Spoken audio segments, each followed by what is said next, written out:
ஹரி ஓம். எல்லோரும் இன்புற்று இருப்பது நினைப்பதே அல்லாமல் வேறொன்றும் அறியேன் பராபரமே. தீர்காயுஷ்மான் பவ, ஸ்திரீபியக தீர்க்க சுமங்கலி பவ, சர்வவியாதி நிவாரண பிராப்திரஸ்து, சர்வ ஐஸ்வர்யம் அபிவிருத்திர் பவத்து, சர்வமங்களானி பவந்தோ ததாஸ்தோ.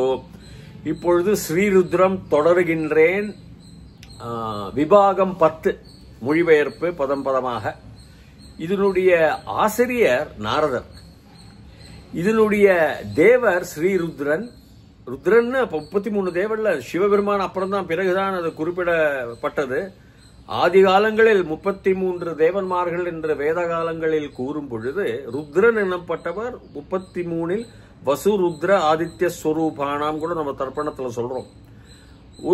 ஒரு பவர் ஆஃப் நேச்சர், ஒரு விபாகம், சக்தியின் ஒரு விபாகம், ருத்ர தாண்டவம் அப்படின்னு சொல்லுவாங்க. ருத்ரங்கிறது ஒரு தேவனுடைய பெயர். இது தேவதை ஸ்ரீ ருத்ரனே தான். ருத்ரனே தான் தேவதை. அனுஷ்டுப் சந்தஸ். சந்தஸ் அனுஷ்டுப் சந்தக. விஷ்ணு சசனமா அனுஷ்டுப் சந்தஸ் தான். அதுதான். சோ இந்த மந்திரத்தை பார்ப்போம். பிரமுஞ்ச தன்வனஸ்த்வ உபயோரார்த்னியோர்ஜ்யாம் யாஸ்சதே ஹஸ்த இஷவ பராதா பகவோ வபா. பிரமுஞ்ச, பிரங்கிறது உபசர்க்கம். ஒரு வார்த்தைக்கு முன்னாடி அதுக்கு பெரியவன், மிகப்பெரியவன் சொல்ற மாதிரி நான் சொல்லியிருக்கேன். உபசர்க்கம் பிர, அவ்வளவுதான். முஞ்சங்கிறது விமோச்சனம், மோச்சனம். என்ன ரட்சி, என்ன மோச்சனம் கூட, எனக்கு பிறப்பு இருப்பிலிருந்து இந்த சக்கரத்திலிருந்து மோச்சனம் கூட, விமோச்சனம்.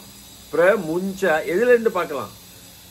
தன்வ நக துவம் உபயோஹோ ஆர்த்தினியோஹோ ஜ்யாம்.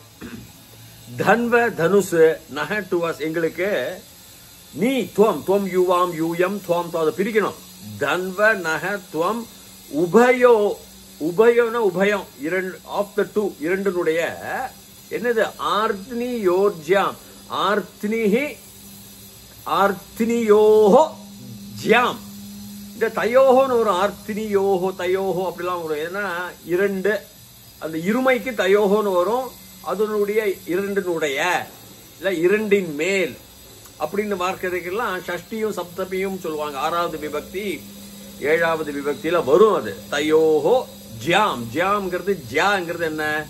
நான், வில்லுடைய நான் இருக்கு இல்லையா, அந்த என்ன சொல்லுவாங்க, த்ரெட், அந்த நூலு, நூலில் நான், வில்லுடைய நான் தான் அது பேரு. அந்த நாண, அதை, இதை, ஜ்யாங்கிறது நான், இதை இரண்டாம் வேற்றுமை உருவு ஐ. அந்த ரமாரமே ரமாக மாதிரி ஜே, ரமாரமே ஜே, ரமாரமே ரமாக ஜாக, ரமாம் ஜாம். இதை ஏகவச்சனம் ஆகாராந்த ஸ்திரீலிங்கம். ஸ்திரீலிங்கத்துல வருது, அந்த ரூபத்துல அது ஸ்திரீலிங்கமா குறிப்பிடுறாங்க இந்த வில்லுடைய நாண. இதை பிரமுஞ்ச எனக்கு விமோச்சனம் கூட எப்படின்னா, ஆர்த்தினி, ஆர்த்தினிங்கிறது என்ன? ஆர்த்தினி தயோஹோ அப்படின்னு, அந்த ரெண்டுத்தையும் தயோஹோ அப்படின்னு அர்த்தம். ஆர்த்தினி என்ன? வில்லுடைய 2 முனைகள் இருக்கு. ஒரு வில்லு அம்பு விடுறதுக்கு முன்னாடி அந்த 2 வில்லு, அந்த 2 முனைகளை ஒரு நாணை வைத்துக் கொண்டு இணைப்பார்கள். அப்போ வில்ல இணைக்கிறது அந்த 2 இடங்களையும் அதை அந்த இணைப்பை எடுத்துடு, அந்த வில்லுடைய குரூரத்தை காட்ட வேண்டாம் என்கிட்ட அப்படின்னு. சோ ஆர்த்தினிங்கிறது வில்லுடைய 2 பக்கங்கள், கீழ்பக்கம் மேல் பக்கம். தயோஹோ அது இரண்டையும் ஜாம், இதை பிரமுஞ்சம் பண்ணிடு, மோச்சனம் கொடுத்துடு, விமோச்சனம் கொடுத்துடு, எனக்கு பார்க்க வேண்டாம். பிரமுஞ்ச தன்வ, தன்வக, தன்வங்கிறது என்னது? அந்த அஸ்திரம், அந்த வில்லை. தன்வ நக எங்களுக்கு, நீ துவம் பிரமுஞ்ச கொடுத்துடு. சோ பிரமுஞ்ச தன்வ நக துவம் உபயோஹோ ஆர்த்தினியோஹோ ஜ்யாம். ஆர்த்தினியோஹோ தயோஹோ, இந்த இரண்டையும், இரண்டு முனைகளையும் ஜ்யாம், இத பிரமுஞ்சம் பண்ணிடு அப்படின்னு. பிறகு அடுத்த வரியில யாஸ்சதே ஹஸ்த இஷவஹ பராதா பகவோ வபா. யாக சே, யாகங்கிறது எவர்களை, ஸ்திரீலிங்கம், பகுவச்சனம், பிரதமா விபக்தி, முதல் விபக்தி தான். யா ஏ யாக, யாம் ஏ யாக, 2வது விபக்தியும் வரும். சோ 2வது விபக்தி மூலமாக நான் போகின்றேன். இவை அவைகளை, ஸ்ரீலிங்கம், அவைகளை யாக, யா ஏ யாக, யாம் ஏ யாக அப்படின்னு. யயா யாபியாம் யாபிஹி யஸ்யை அப்படி வரும் ஸ்ரீலிங்கத்துல. சோ அதனால இந்த இரண்டையும் விமோசனம் கொடுத்துரு. யாக சே ஹஸ்த கையில இருக்கக்கூடிய ஹஸ்த இஷவக இஷுஹுங்கிறது அம்பு, இஷவகங்கிறது பகுவச்சனம் உகாராந்த புன்லிங்கம். குரு குரு குரவக மாதிரி இஷுஹு இஷு இஷவக பகுவச்சனம் பிரதமா விக்தி. குரும் குரு குரு இஷுன்னு வரல, இஷவக. இந்த அம்புகள் யாக சே ஹஸ்த இஷவக. இந்த அம்புகள் யாரு கையில இருக்கு? யாருடையது?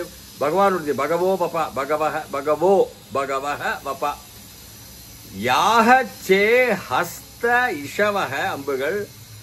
பரா தா, அந்த பரா வபகன்னு போடணும். பரா வபக தா பகவக. யாக தா, தாங்கிறதும் சா தே தாஹ தாம் தே தாஹ அப்படின்னு சொல்லுவோம். தாங்கிறது ஸ்திரீலிங்கம், பகுவச்சனம், அப்படிதான் நான் எடுத்துக்கிறேன். அவைகள் ஸ்ரீலிங்கத்து மூலமாக அவைகளை கூறப்படுகின்ற வார்த்தை தாக தான். யாஸ்சதே ஹஸ்த இஷவ பராதா பகவஹ வப. பரா வப. இந்த வப்பங்கிறது ரெண்டு பெரிய அர்த்தம் உண்டு, மூல அர்த்தங்கள். ஒன்று வப்பனம், சாதாரணமா நம்ம கேசத்தை வப்பனம் பண்ணிட்டு சுத்தமாக்கிக்கணும், நம்ம தலையில வப்பனம் பண்ணிக்கிட்டு முகத்தை வப்பனம் பண்ணிட்டு அப்படின்னு சொல்லுவாங்க சம்ஸ்கிருதத்துல. வப்பனம் சம்ஸ்கிருத வார்த்தை தான். இன்னொரு அர்த்த நெல் விதைப்பு, அதாவது பாசனம், அதாவது அரிசியை உழுது நெல் விதைத்து பாசன வகைகளை செய்து அதை வளர்க்கின்றது மொத்த பேருக்கு வப்பனம் சொல்லலாம். அப்போ பரா வப்ப, பராங்கிறது அனதர் வேறொன்ற வப்ப ஊழல். அந்த என்ன சொல்லுவாங்க, இந்த உழவன் உழுகின்றான். சோ அந்த உழுதல், வள்ளுவர் சொல்ற மாதிரி உழுதல், பிற நிலங்களை உழுதல் எடுத்துக்கலாம் அர்த்தத்துல.